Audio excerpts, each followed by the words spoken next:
Hi, this is James from Tabletop Gaming Guild, and today we're going to look at Alien Frontiers Edition X. This is hot off the presses, brand new. This game is published by Starling Games, and it's a 2 to 4 player game. This is going to be the 6th or 7th edition of this game, and pretty sure that's about where we're at with it. And this one's going to have upgraded components. It's going to have 3 expansions, the 3 main expansions, in the game itself. Now, we'll mention there is a 4 to 5 player expansion that you can get for this game. But we're just going to go over the base game for this and what it brings to the table. So without further ado, let's go ahead down to the table. I'm going to show you how to set up the game and how the game flows. And we're going to come back and I'll give you my final thoughts.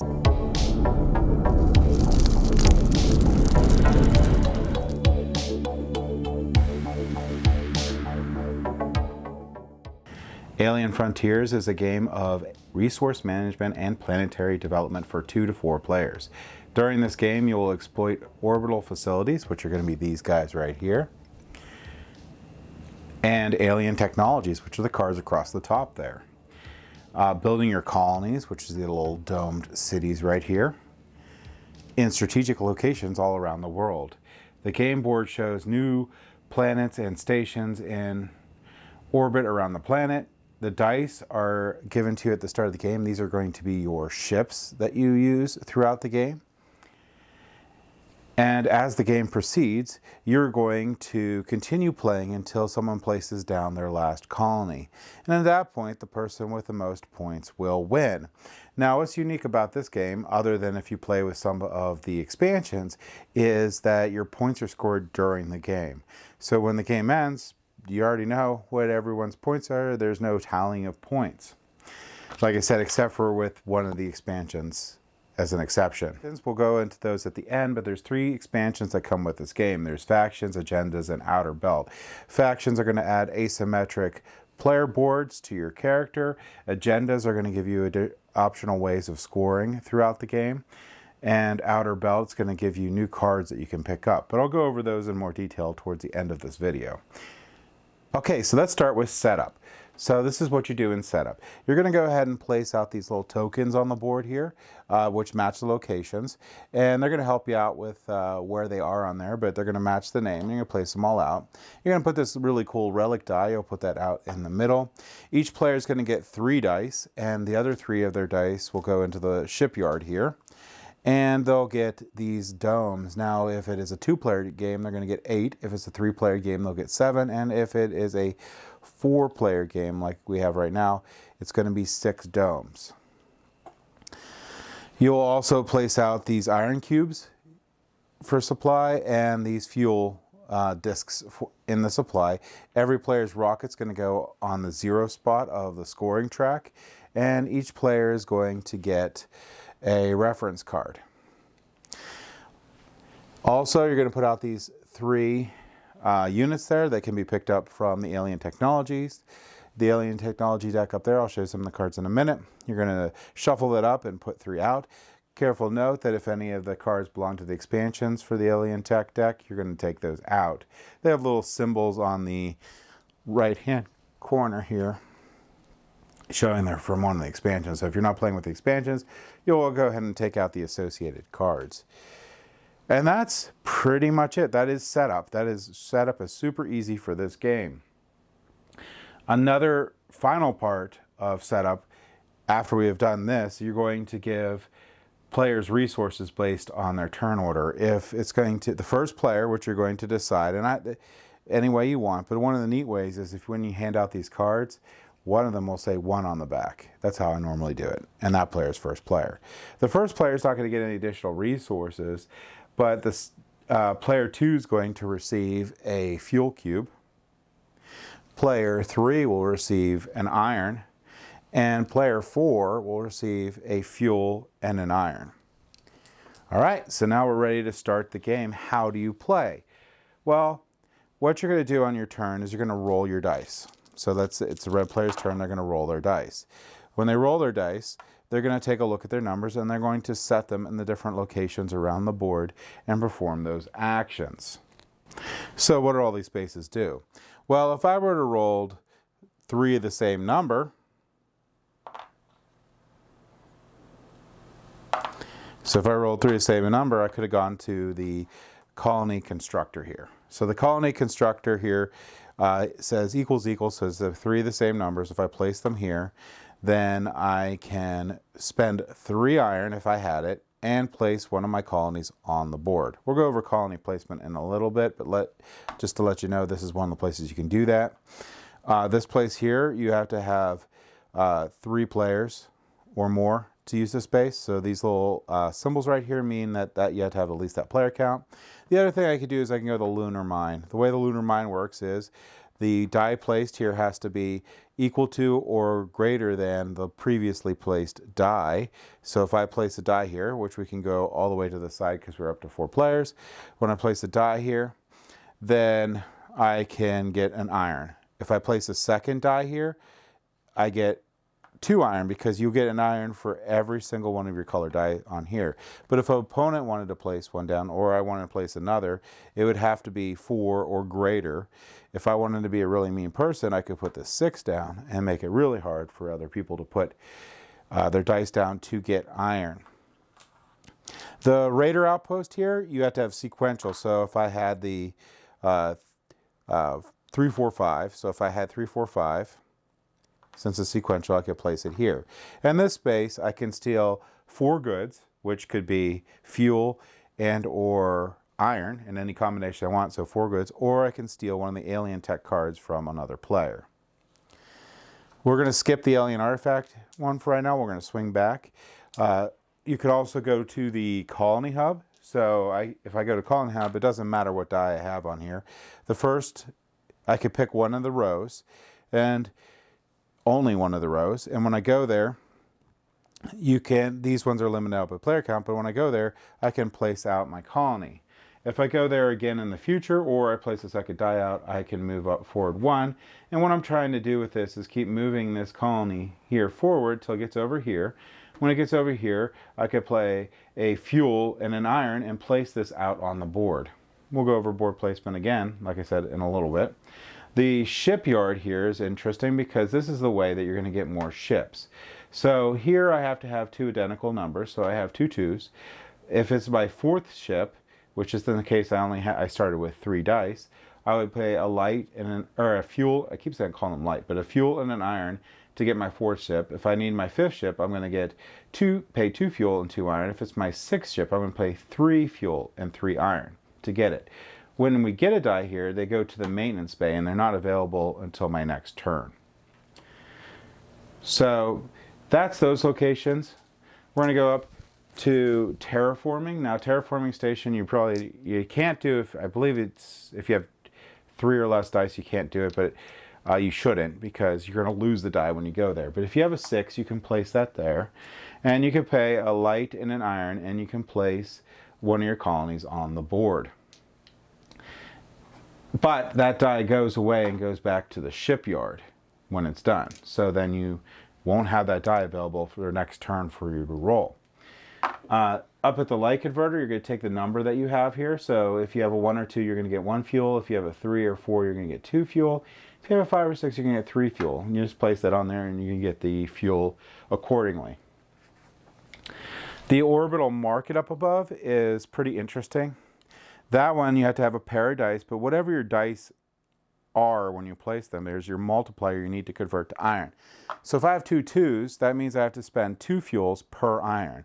I can do that as many times as I want, and that place is really good. If you roll a pair of 1s, you could get a ton of iron. So that's orbital market. Alien artifacts, pretty interesting. You're going to place as many dice in one shot as you want there. So let's say I placed these dice right here. For each die that I've placed in that location, I can cycle through this deck. So I can discard all 3 cards. I can put 3 more out, and I could do it one more time. So I could cycle through and try to get the card that I want. After that, if my value is 8 or greater, I get to go through these cards that are available right here, and I get to pick one. And cycling is very important because that deck's really large, and beyond placing colonies and claiming regions, which I'll show you in a second, getting those 3 artifacts across the top that do different things is the only other way you're really going to be scoring in the game. So I could pick one of these, and these give cool abilities. Like here I could pay 2 fuel to increase every unplaced ship in your fleet by 1 point. So I can make a 5 a 6, a 6 a 1, whatever I need to do. That's really cool. I could also discard it to place a fuel generator not already on the planet in a territory where you have at least 1 colony. So that's also cool. And let's go over that right now. So I could get an alien tech on here. We went over all those spots. I'm going to show you the fuel generator and those things.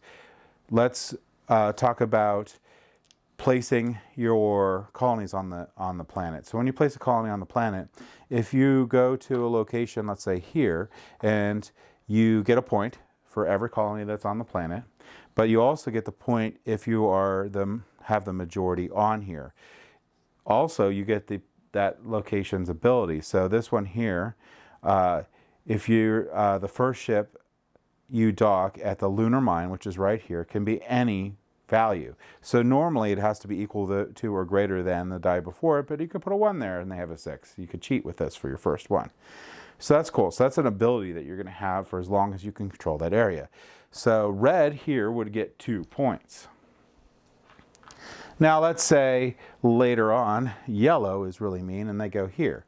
If there's a tie, red's going to go down 1 point because they no longer control this, and yellow's going to go up 1 point because they placed a colony. This ability will go back to the board because no one controls it. And if later on yellow places another, they'll get a point for placing this colony on the board. They'll get a point for controlling this, so they'll get 2 points for that, and they'll get this ability. That's basically how the planet and colonization works. There's one real cool spot in the middle here that you can go. This one here, you can basically purchase an additional die that you can use throughout the game as long as you control that area. So you get the burrows. You'd probably want to invest if you do this by keeping your colonies going, because if you play a light and an iron, you get the relic ship. Now the relic ship, this is actually just a cool looking 6-sided die. You'll be able to roll this with the rest of your die and use it for your placements around the board. All right, so that's that stuff. We're going to go over more points that you can get right now. Okay, I'm going to go over a little bit more about the dice in a second, but I wanted to go over endgame scoring right now just because we keep getting into it. Those are field generators. They do different things on the board. They can push things away, do all sorts of really cool stuff when they're out with the alien tech cards. In general, the bulk of your points is going to be coming from getting them from these regions here. And if you control a region, you're going to get a point. For every colony you have, you're going to get a point. So that's your stable points that you're going to get throughout the game.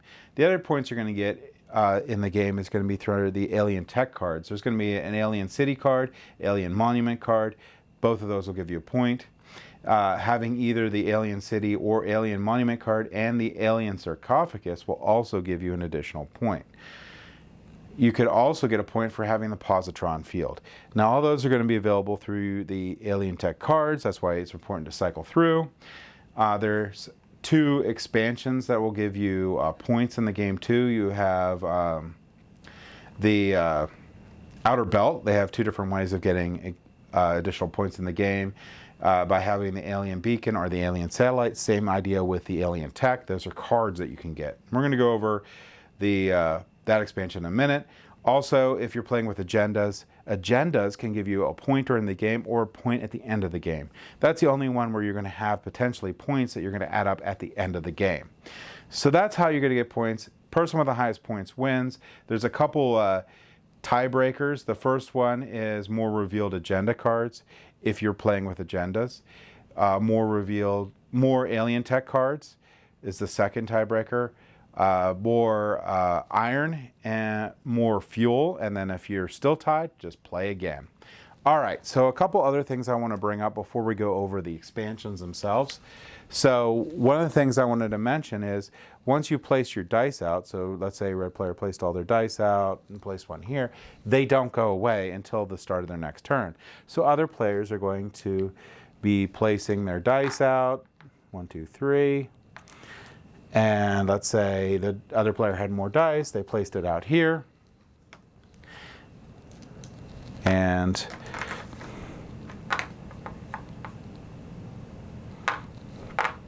We have these dice here. So all the other players placed out their dice. And when it's your turn, you'll pull only your dice back. So these dice will remain out on the board and they can block you from things. So let's say this guy put this on the iron to get 1 iron. Now I have to do a 6 or more to keep on going. If they block the terraforming station because they used it, I can't use the terraforming station. I can't use this raider outpost because it's being used. So there's a lot in where you're going to place your dice, and you basically secure that place until your next turn. Now, will you win by doing the same action over and over again? No. So this will eventually free back up, and these other ones will free back up for you. So that is one thing I want to bring up. That's how you basically do the worker placement portion on here, and you can deny people of different areas of the board. So let's go ahead and briefly go over the expansions. The simplest expansion is the factions, and there's going to be a lot of them. These give you asymmetric powers that you can use throughout the game, and there's a huge stack of them. You're just going to shuffle these and randomly hand them out. Some of them do really interesting, all of them do really interesting things, and you could have this rover and this pirate die get added to the game with this. So there's just a lot of replayability in, here's your pirate day for your Smugglers Alliance. There's a lot of replayability in the game from these factions because they do give you asymmetric powers and they give you a different feel to the game. So these are really cool that they come with the Alien Frontiers Edition X, because I think this is like a essential expansion for the game. So that's those. So they're very simple. The cool thing I want to bring about these two, or bring up about these two, is that other players can actually dock their dice in here to do the actions that you have. So you have something specific to you, but you also have an additional action space that people can use. So if someone else uses this, they all have to pay you a fuel, but you don't have to pay a fuel to use this. So this one's going to cost an iron to place out a city. It's going to cost another player 2 iron to place out a city. But they also have to pay you a fuel for it. So that's cool because it gives additional spaces for the board also. And in a nutshell, that's going to be the factions expansion. The next faction up is going to be the, let's start right here. You got some alien tech cards that go in the deck with this expansion, but this is the factions agendas deck. And what this is you're going to shuffle this up and randomly hand one of these cards out, and you can complete the in-game objective. If you do, you'll get a point, or you can complete the end-game objective and get a point. You have to actually have this objective accomplished at the end of the game, so these are a little dangerous, but this is a cool way of pushing yourself up before the game ends. Okay, so the final portion of this is how do you get these? Well, at the start of the game, you're going to get 2. Other than that, you're going to place this deck up here by your alien tech, and when you use the orbital market there, and what you're going to do is you're going to dock two numbers, so like you did before, that are equal, so 2 dice. So if I wanted to go there, I could put 2 1s. Instead of trading for ore, I could draw 2 agendas instead. Now, total for the entire game, you can't have more than 3 agendas, but you could discard ones that you have. If you discard one you gained a point on, you lose that point, so keep that in mind. But you could cycle through agendas if you want to be able to make sure you have 3 that you can complete by the end of the game. So that's really good. That's basically all there is to agendas. Now, the last expansion here comes with a board, and this is Outer Belt. Outer Belt here, you're going to place this board on the right side of this track here, and you're going to place out this Blythe Expanse. This one also has some alien tech cards that you're going to remove, but put them back in if you're playing with it. And it has its own little asteroid deck here, its own little asteroid die here, and its own new location that can have colonies and have a cool ability if you pick it up. So this one here may ignore the retain for 1 full turn requirement for on asteroid cards. So there's two types of asteroid cards. There's ones that occur immediately, so they have this little red thing on here, and there's one that you have to have for an entire turn before it occurs. So if I pick up an asteroid card like this one, it's in tow, and then next turn I can use it. And it says discard this card and pay fuel to receive 2 iron. So what you're going to do is you're going to shuffle these up, and you're going to place these out. Each turn, the player is going to roll this die along with the rest of their die. So you'll hand this out to the first player, they'll roll it with their die, and what that's going to do is that's going to move around these asteroid cards a little bit.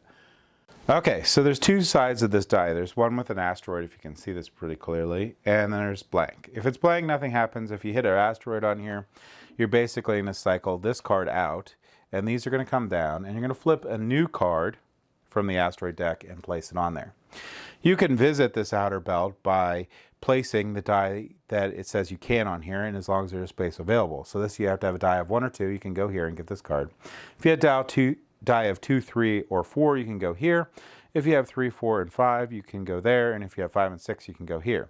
So if I place out, let's say I have this die here, and I place a 5, I can get this hyperspace pilot. And like I said, you have two different symbols on here. The one with the little red in the upper left hand corner means I get to play this card immediately. And since I get to play this card immediately, I can pay 1 fuel to change one of my unplaced ships to 5 or 6, and may be used once per turn. So I get to do this immediately. And this is something that I get to do over a long time. So, but if I grabbed this card, it does say discard, but other ones don't. But if I did grab this card here, again, it would be in tow, and the next turn I can use it when I want. So that, in a nutshell, is going to be the outer belt. Basically gives you more options for cards. Most of these cards are a little weaker, but two of them, like I said, will give you points, which is very, very important. And you have a new cool space that you can go to, that if you're going after these asteroids, this is a cool ability that you probably want to hold on to and have. So that, in a nutshell, is going to be how you play Alien Frontiers, the 3 different expansions you get with this Edition X. And let's go ahead back up to the table here, and I'll give you my final thoughts on this game. So before this, I never played Alien Frontiers actually at all. This is my first experience playing Alien Frontiers, and I really like it. This is a really cool worker placement game that uses dice. I really like the race of putting down those colonies, trying to get all your colonies out to end the game potentially fast, or trying to maneuver around the board to get the best bonuses. And if you use the expansions, try to meet those goals to get some of those extra points in the game. I really think that the Factions expansion is an essential expansion for this game. Having those asymmetric powers and that extra worker placement place on the board is amazingly awesome. Really good. I think it should always be played with this. I also like I also like the asteroid board there, where you can get the extra cards in there, and the extra space is pretty nice. So it actually expands the board a little bit. And I really like agendas. Agendas giving you those extra goals that you can make to squeak out a couple extra points, up to 3 points at the end of the game. With all those, even with getting up to 2 extra points with the asteroid deck, or the 2 or 3 points that you can get with the alien artifacts deck, really the bulk of your points is still going to be in the area control portion of this game, putting down your colonies and having the most in an area, and however you're going to plan that for what you want to gain on the board. There's a lot of strategy in getting those extra ships, placing those out, and then when you want to burn them to make an easy colony when you roll a 6. Or do you want to start spending your dice because you have extra dice pushing those colonies forward? Or do you not want to worry about extra dice per se, and maybe get some of those alien tech cards to give you a super huge bonuses during the game and break the game in multiple different ways? Do you want to just focus on stealing resources from other people instead of gaining them yourselves? If you do, you know, you probably made some enemies there.